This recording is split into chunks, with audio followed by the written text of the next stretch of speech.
Jilli hoogganaa itti aanaa biiroo qonnaa fi qabeenya uumamaa obbo Geetuu Gammachuun durfamu godina Jimmaa aanaa Botorxoollaayitti ooyiruu qonnaan bultoota kilaastara boqqolloo misoome daawwate. Daawwannaa kanarrattis hooggantoonni olaanoo mootummaa naannoo Oromiyaa, bulchitoonni godinaalee Oromiyaa garaagaraa, itti gaafatamtoonni waajjira qonnaa fi qabeenya uumamaa godinaalee akkasumas ogeeyyiin qonnaa fi qonnaan bultoonni adda duree irratti hirmaataniiru. Qonnaan bultoonni ooyiruun isaanii daawwatames kanaan dura mala aadaatiin qotuun oomisha gaarii argachaa kan hin turre ta'uu dubbachuun yeroo ammaa garuu haala mijataa mootummaan uumeef itti fayyadamanii kilaastaraan oomishuun bu'aa gaarii argachaa kan jiran ta'us eeraniiru. Gara kilaastaraatti dhufne baay'ee oomishni keenyas dabala sirrii qaba. Haala keessumaayyuu baqbaqa yookaan shalshaaloo jedhamu hidda barumsa saayinsii kanaan nutti himamee karaa qonnaatiin jedhamee dhiifne bu'aa guddaa arganneerra. Hojjettoota gibirnaa wajjin walii gallee haala misoomaa haala kilaastaraan boqqolloo haala gaariidhaan dhaabnee amma haala gaariin misooma keenya misooma gaarii deebisaa jirra, hojjetachaa jirra. Qaamoleen ooyiruu qonnaan bultoota kanneen daawwatanis muuxannoo gaarii ooyiruu qonnaan bultootarraa argatan hojiirra kan oolchan ta'uu himaniiru. Hektaarri baay'een bilookii baay'eedhaan bakka tokkotti hektaara 300 hanga hektaara 500tti bakka tokkotti qotamee arguu kootachuudha muuxannoo kan inni irraa argadhe jechuudha. Obbo Masfin Raggaasaa itti gaafatamaa waajjira qonnaa fi qabeenya uumamaa godina Jimmaati. Kilaastara hunda qabnu keessattuu kilaastara 8,000 ol qabnu keessattuu bifa kanaatiin kan adda baafnu tokkoffaa maqaa qonnaan bulaatiin kan addaan bahu. Wanti addaan bahe sun immoo coordinate point yookiin GPS'dhaan fudhatamee XYZ fudhatamee pooligoonii kan hidhamu jechuudha. Hoogganaa itti aanaan biiroo qonnaa fi qabeenya uumamaa Oromiyaa obbo Geetuu Gammachuu oomishni boqqolloo kilaastaraan oomishamaa jiru abdii kan namatti horu ta'uu dubbachuun oomishaa fi oomishtummaa guddisuun dinagdee qonnaan bultootaa cimsuuf xiyyeeffannoon hojjetamaa kan jiru ta'uu himaniiru. Kilaastara kanaan gaafa laallu hojiin naannoo kanarratti hojjetamaa jiru hojii baay'ee abdii namaa kennu ta'uu isaatii fi karaa kanaan yoo deemna ta'e teknoolojii barbaachisaa ta'e qonnaan bulaa keenyaaf yoo dhiyeessina ta'e qonnaan bulaan keenya waan oomishe immoo gabaa isaaf humna yoo kan irraa fudhachuu dandeenyu ta'e badhaadhummaa maatii jenneetoo amma qabannetoo socho'atoo jirru kan yeroo xiqqaa keessatti galmaan ga'uu akkaataa ittiin dandeenyutti wanti namatti agarsiisu jira jechuudha.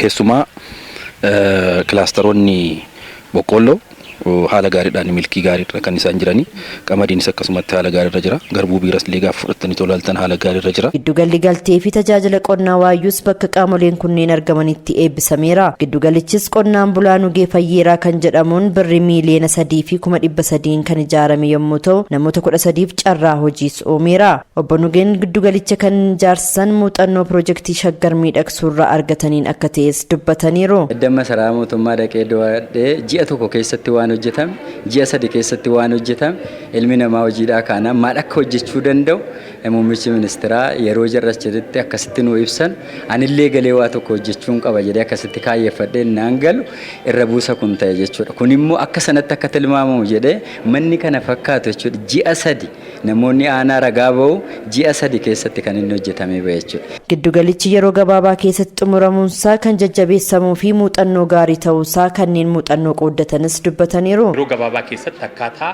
agiriimentii yookiin waliigaltee qaama dhimmi ilaalu faana mallatteesseen hojjetee har'a tajaajilaaf qaqqabsiisee jira. Kun qonnaan bulaa keenyaaf carraa guddaadha. Kanaan dura daldaaltonni seeraan alaa kallattii adda addaatiin miidhaa kan turan carraa kanaan irraa afaa jechuudha. Rakkoo dhiyeessii sanyii filatamaa fi qoricha farra ilbiisotaa akkasumas dhiyeessii galteewwan qonnaan bultootaa mudatu furuuf giddugalichi gahee olaanaa kan qabu ta'uu hoogganaa itti aanaan biiroo qonnaa fi qabeenya uumamaa Oromiyaa obbo Geetuu Gammachuu eeraniiru. Qonna keenya in cimsinaa. Qonna keenya biizinasii goonaa daldala akka daldalaatti yaadamuutu irra jiraata jenneeti kan yaadatuu jiru. Kana gaafa goonu immoo qonnaan bultoonni keenya waan argachuu qaban bakkee argachuu qaban irraa dhiyeenya isaaniitti akkaataa isaan ittiin argachuu qaban irratti hojii guddaadha hojjechuudhaaf kan karoorfanneetoo jirru. Kanarraa kaanee giddugaleewwii akkasii kan bakkee hundarratti iyyuu babal'isuudhaaf hojii guddaadha amma ETA Oromiyaa wajjin taaneetoo hojjechaa kan jirru. Godinaaleen Booranaaf Gujii lixaa oomisha gannaa godina Baalee aanaa Sinaanaatti kilaastaraan misoome daawwachuun muuxannoo qooddatan. Muhammad Awwal Qaasim dabalata qaba.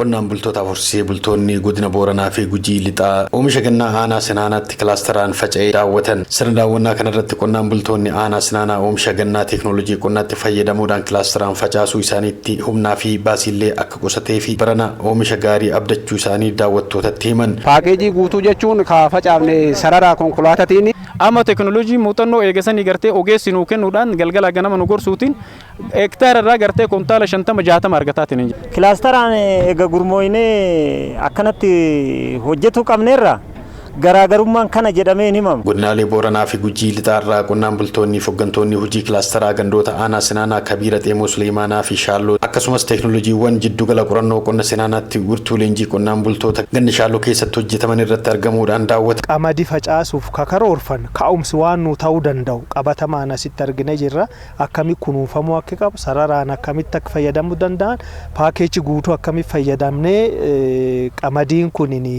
bu'aa qabeessa ta'uu akka wanni nama agarsiisa baay'een jiru. Yoo hojjanne aanaalee akka surroo aanaalee akka bulee horaa galaana abbayaa irratti akka naccisaarii deennee hojjanne kana godhuun dandeenya. Qilleensa wal fakkaataa qaba gammoojjii fakkaata malee biyyee isaa gurraachaa jechuudha. Kanarra dhaabannee yoo hojjanne godina keenyattis jiruu qonnaan bulaa keenyaa jijjiiruu dandeenya. Komishinara Komishinii Ispoortii Oromiyaa Obbo Naasir Hussein sirna daawwannaa kanarra waggoota lama kana keessattuu qonnaa wajjin wal qabatee seerawwan hojumaatiiwwanii fi qajeelfamoota qonnaa fi naannoo qonnaa oomisha qonnaa dabaluu danda'anii fi diinagdee keenya gama qonnaatti argachuu mallu dabalan sirreessuudhaan jalqabameeti qonnaaf xiyyeeffannoon kan kenname.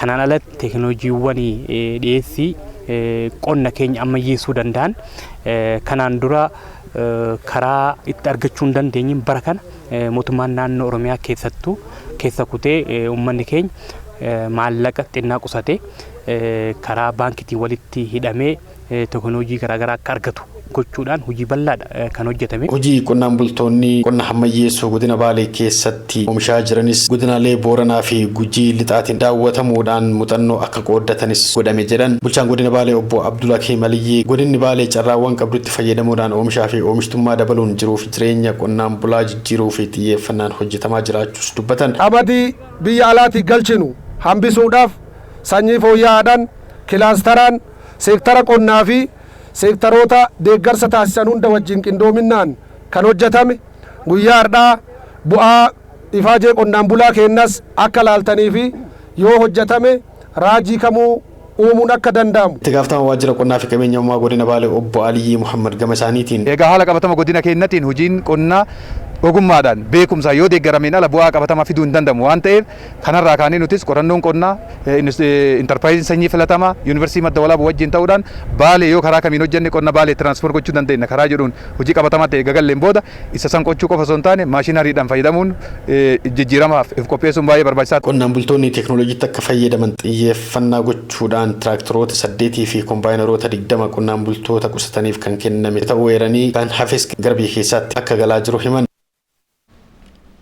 Jilli hooggansa qonnaa aanaalee godina Harargee lixaa godina Arsii aanaa Onqoloo Waabee fi aanaa Lemmuuf Bilbilootti hojii qabeenya uumamaa akkasumas oomisha kilaasteraan misoome daawwachuun muuxannoo qooddate. Girmaa Gammachuu gabaas dabalataa qaba.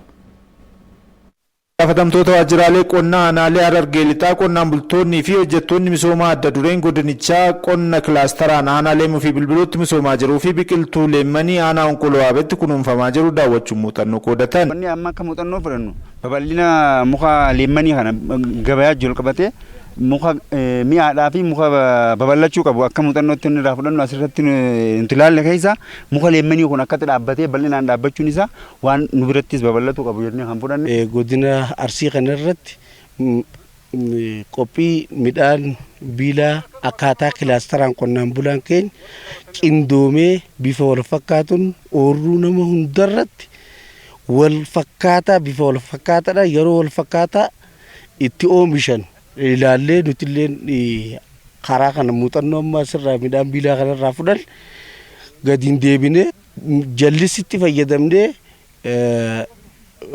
qamadii oomishnee if danda'uudha qabnaa. Muuxannoo bareedaa arganne munyi kun muka gabaa irrattis beekamee bitamu haalaan tas nama ja'a haalaan bareedaadha akkanumatti gawarra lafaan ga'ee waan kanallee arkee ummatallee kan duuba jirullee qabsiisee lafaan ga'u. Itti gaafatamaa waajjira qonnaa fi qabeenya uumamaa godina Arsii obbo Abbaa Bu'aaqos. Kaayyoon daawwannaa kana tokkoffaa Keessaa'uu akka Arsiitti itti fayyadama teekinooloojii bara kana oomisha oomishtummaa qonnaa dabalu oomisha qonnaa immoo kilaastaraan kan ijaarame kan kilaastaraan immoo gabaadhaan kan walitti hidhame bifa saniin muuxannoo jijjiiramaa jira. Muuxannoon kun kan qonna qofa irratti osoo hin taane qabeenya uumamaa irrattis walitti hidhama gabaa irrattis deebi'amee hojii qabeenya uumamaa irrattis ashaaraa magariisa irrattis wantoota hojjetaman bal'aa isaa muuxannoo jijjiiruudha. Wanti godina keenya jiru godina biraa jiraachuu dhabuu danda'a. Wanti godina biraa jiru immoo nu biras jiraachuu danda'a. Kanaaf isa kana ilaalu inni biraa hojiin kun akkamitti dhufeedha. Hojiin kun mootummaan maal deeggaree hawaasni maal hojjetee caasaa sadarkaan jiru ogeessi jiru akkamitti hojjetee sadarkaa kana ga'e asirraa garam deema waan jedhu kana waa waliigalaa kan laallamu. Itti gaafatamaa waajjira paartii badhaadhinaa godina Arsii obbo Taayyee Guddisaa. Hojii qonnaatiif xiyyeeffannaa olaanaa kennine yeroo ammaa kana hojjetamaa jira jechuudha. Kana hogguu jennu hojii qonnaa kana keessatti hojimaata kanaan dura ture keessaa baane hojimaata haaraa keessattuu lafa ciccitaa jennu san dhiisne yeroo ammaa kana karaa kilaastaraatiin oomishuudhaan qonnaan bulaa keenya immoo deebinee wantoota isaa barbaachisan guutuudhaan gara investimentiitti akkaataa inni ce'u dhiyeessiiwwan isaanii barbaachisan liqii akkasumas gara biraatiin maashinarii meekanaayiz gochuudhaan maashina adda addaa yeroo ammaa kana dhiyaata fi hooggantuun biiroo dhimma hojjetaaf hawaasummaa Oromiyaa Addi Jamiilaa Simbirruus akka jedhanitti hojiin gama kunuunsa qabeenya uumamaatiin aanaa Onkoloo Waabeetti hojjetame hojiin kilaastaraan oomishuu aanaa Leemuu fi Bilbilootti hojjetame hojii fakkeenyummaa qabudha jedhaniiru. Hojiin kunis karoora qaban alaa galchuu dhaabuuf karoorfame kan milkeessudha jedhaniiru. Arsiis Onkoloo Waabee irratti kan agarre karaa nama ajaa'ibsiisuun muuxannoon kana dura Harargee lamaan irra ture haalli itti babal'atee jira. Kana akka gaariitti kan laalle isaanis kana sirriitti akka waan gaariitti fudhatanii qonna kilaastaraati wajjin wal qabatee keessattuyyuu midhaan biilaa irratti hojiin godina Arsii keessatti hojjetamaatiin hin jiru.